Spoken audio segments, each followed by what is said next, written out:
Excuse me, which way to Santander? This way?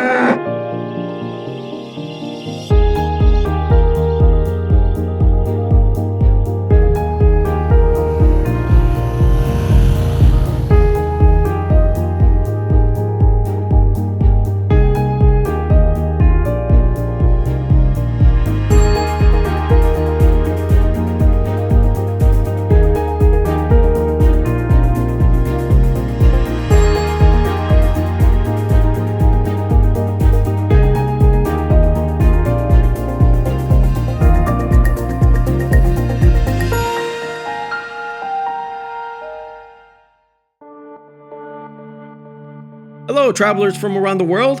In this video we will see Cantabria.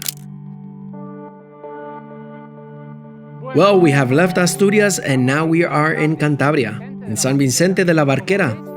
As you can see, the town is divided by the bridge over there, and it's very hot here, 10 degrees hotter than in Asturias. So as you can see, everyone has their shutters closed. Now we're at the mouth of the Escudo River, and as you can see, the water here is very clear. And there are children bathing over there. Let's go to that breakwater over there. Follow me.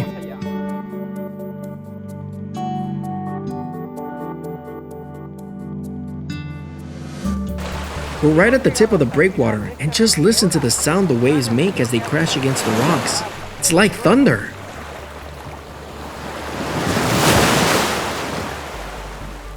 Next to the harbor lies the sanctuary of La Barquera.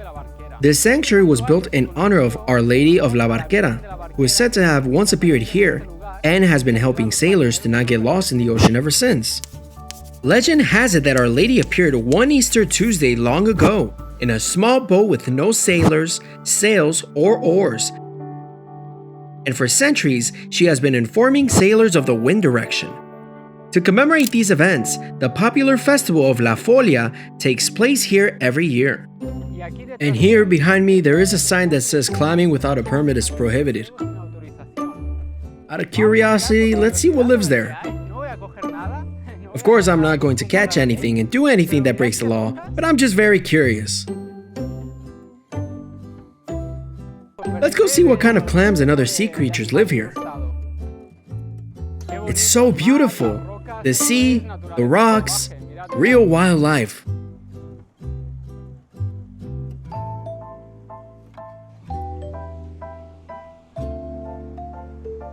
Look, I can see something over there. Let's get closer.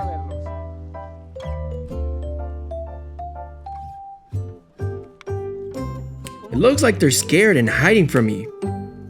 Like I'd go in the water to catch them. There were a lot of little crabs right there, and as soon as I got close, they hid in the rocks. As you already know, we love to eat good food, so we stopped at a nice restaurant for lunch to try their black paella. As you can imagine, the paella has that color because of the squid ink. It's very tasty, but it makes your teeth turn black, so keep that in mind. En route to our next site on the map, we've decided to stop at this lookout point because the views from here are fantastic.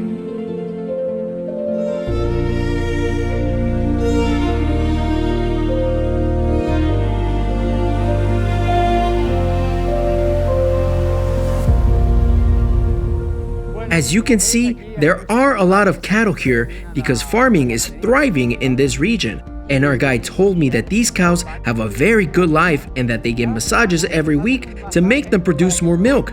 Imagine how well they live.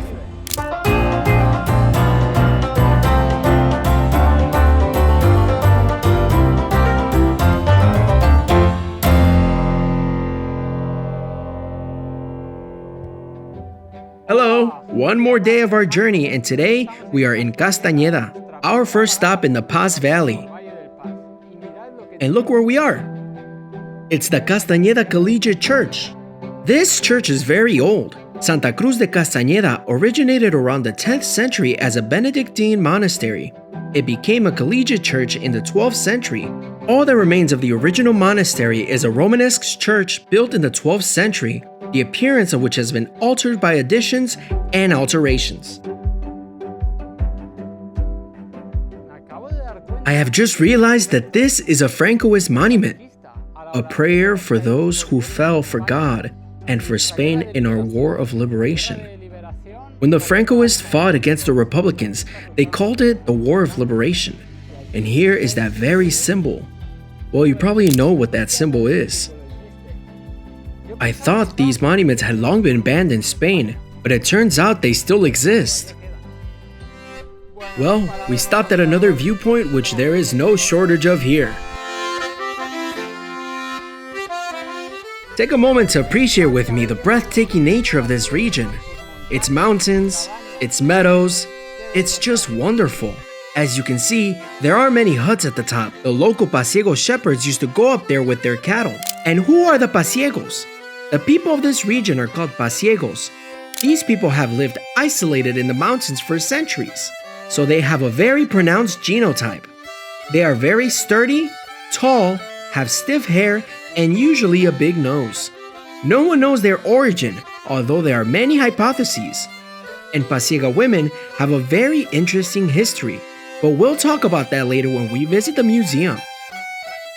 I see that over there on the mountain there is a hut, which is within walking distance. Let's see if we can take a look inside it.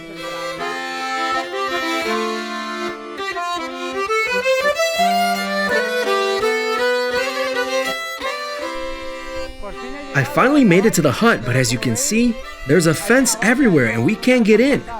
It looks like the area is still inhabited because there's a car over there, some cows, and a hut. Note the roof of the hut is made of slate stone.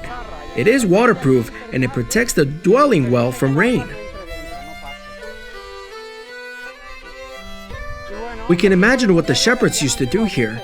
They drove the cattle up this mountain, left them to graze where the cows are now, and lived in this hut while looking after them.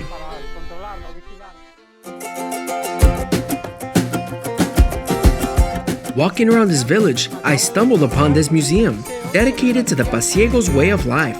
Let's visit it. Please meet this lovely native Pasiega woman who will tell us a little bit about their history. Life here used to be very hard for women. Now, of course, everything has changed like everywhere else. In the old days, the Pasiega women used to go to Madrid and Barcelona to bring up the children of important people.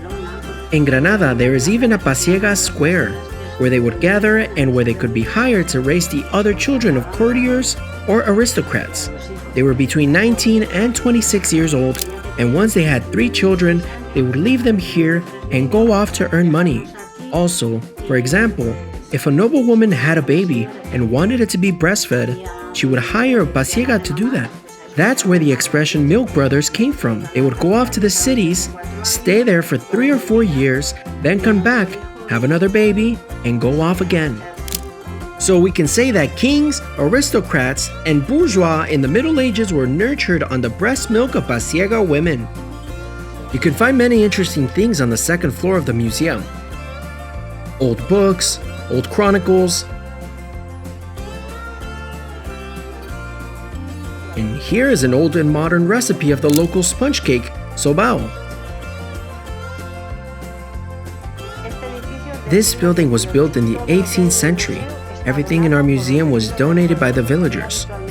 All these utensils were in their homes and were used in daily life. People lived in huts that had a stable with cattle at the bottom, and their living quarters and a hayloft at the top where hay was stored. This is the bed on which they slept. And this is how they cooked. Their food was not very varied, but it was healthy, and they did a lot of physical work. And here we are on the top of La Peñuca mountain. Look at the scenery. It is very windy here, so there are a lot of wind turbines. We are on top of the world!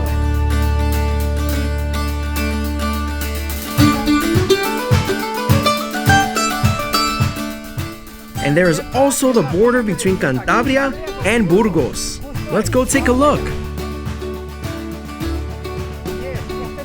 This clock marks the border between Burgos and Cantabria. Burgos, Cantabria. Burgos, Cantabria. Well, that's enough. I suggest we go back to civilization like Santander. Well, that's it. This concludes our video for today. I hope you've enjoyed it. If so, please like it and subscribe to our channel. Bye everyone!